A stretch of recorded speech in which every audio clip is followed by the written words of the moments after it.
আসসালামু আলাইকুম প্রিয় ফুটবল ফ্যান্স।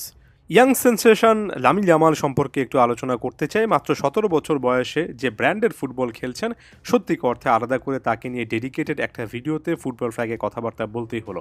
এ সিজনেও দুর্দান্ত ফর্মে আছেন, যদিও অনেকে বলতে পারেন যে ৩৫টা ম্যাচে ১১টা গোল করেছেন, তবে একই সঙ্গে ১৬টা অ্যাসিস্টের দিকেও তাকাতে হবে এবং ৩৫টা ম্যাচে ২৭টা গোলে কন্ট্রিবিউশন রেখে লামিন ইয়ামাল শুধুমাত্র যে দুর্দান্ত একটা ফর্ম দেখাচ্ছেন ব্যাপারটা এমন নয়, বরঞ্চ এই সময়ের অন্যতম সেরা একজন ফুটবলার হিসেবে তাকে আস্তে আস্তে এস্টাবলিশ করছেন এবং একেবারে নিঃসন্দেহে বলা যায় যে তার এজ ব্র্যাকেটের, কিংবা আপনি যদি সামনে আরও কয়েকটা নাম্বার অ্যাড করে বলেন যে ২০-২২ বছর বয়সী প্লেয়ার বা এক কথা ইয়াং প্লেয়ারদের মধ্যে যদি তুলনা করেন, লামিন ইয়ামালের ধারে কাছেও কেউ নেই। মার্ক মাই ওয়ার্ড, তার আশেপাশেও কিন্তু কাউকে দেখছে না। জানি অনেকের কাছে ব্যাপারটা অনেক বেশি করে সারপ্রাইজিং বলে মনে হতে পারে। অনেকে এই জিনিসটা বলতে পারেন যে ইয়ামালের মধ্যে এমন কি আছে যেটা দেখে আসলে তাকে এতটা হাইলি রেট করা হয়। আমি নানা প্ল্যাটফর্মে তো আবার এই জিনিসটাও দেখি, ইয়ামালকে একটু হলেও ওভার রেটেড তারা বলার চেষ্টা করেন।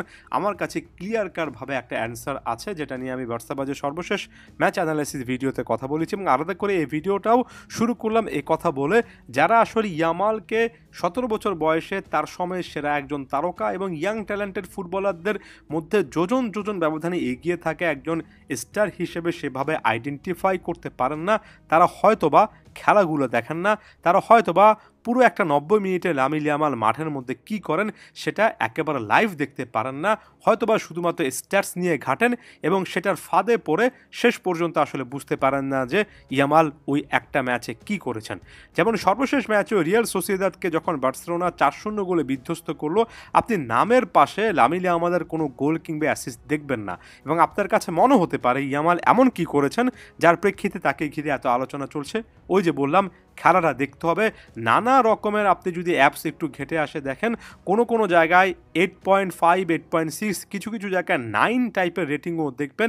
একজন প্লেয়ার, একজন ফরওয়ার্ড পুরো ৯০ মিনিট মাঠে থেকে কোনো রকমের গোল কিংবা অ্যাসিস্ট না করে ৯-এর রেটিং নিয়ে মাঠ ছাড়েন, অবিশ্বাস্য রকমের একটা ব্যাপার। এর আগে শুধুমাত্র আমি লিওনেল মেসির ক্ষেত্রে এই জিনিসটা দেখেছি পার্টিকুলার কিছু ম্যাচে।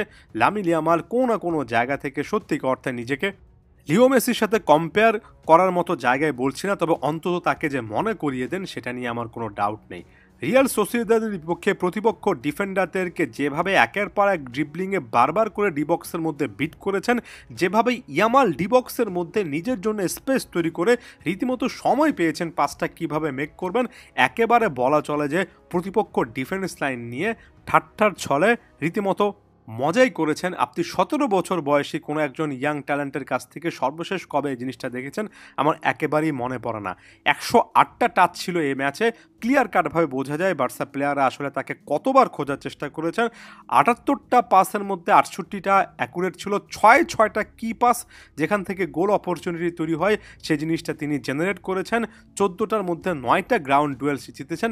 তার চেয়ে বড় কথা, হানসি ফ্লিকের যে আমরা সিস্টেমটার কথা বলছি, এখানে ৪-২-৩-১-এ প্রথাগত কিন্তু লেফট উইঙ্গার নেই এবং লেফট সাইডে রাফিনা শুরু করলো, তিনি অনেকটাই সেন্ট্রালি আস্তে আস্তে মুভমেন্ট করেন কিংবা যেখানে স্পেস থাকে সেখানে হয় মুভমেন্ট করেন কিংবা নিজে বাকিদের জন্য স্পেস বানানোর চেষ্টা করেন।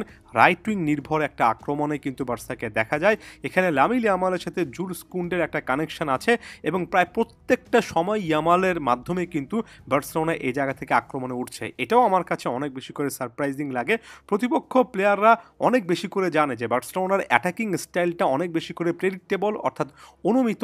এখানে প্রথাগত লেফট উইঙ্গার না থাকার কারণে রাইট উইঙ্গার লামিন ইয়ামালের মাধ্যমে বার্সেলোনা বারবার আক্রমণ উঠবে। তারপরেও কিন্তু বারবার একই ডিস্টেন্স বা একই পথ ফলো করলেও লামিন ইয়ামালকে আটকানো যাচ্ছে না। যারা আমার কথায় এখনও কনভিন্স নয়, বার্সার খেলাগুলো দেখা শুরু করেন, ইয়ামালের খেলাগুলো দেখা শুরু করেন, ক্লিয়ার কাটভাবে বুঝতে পারবেন যে আসলে কি কথা বলছি, কেন ১৭ বছর বয়সী এই প্লেয়ারটাকে এক্সেপশনাল, তার সময়ের সবচেয়ে সেরা প্রতিভা একেবারেই নিঃসন্দেহে আমরা বলি। ধন্যবাদ সবাইকে।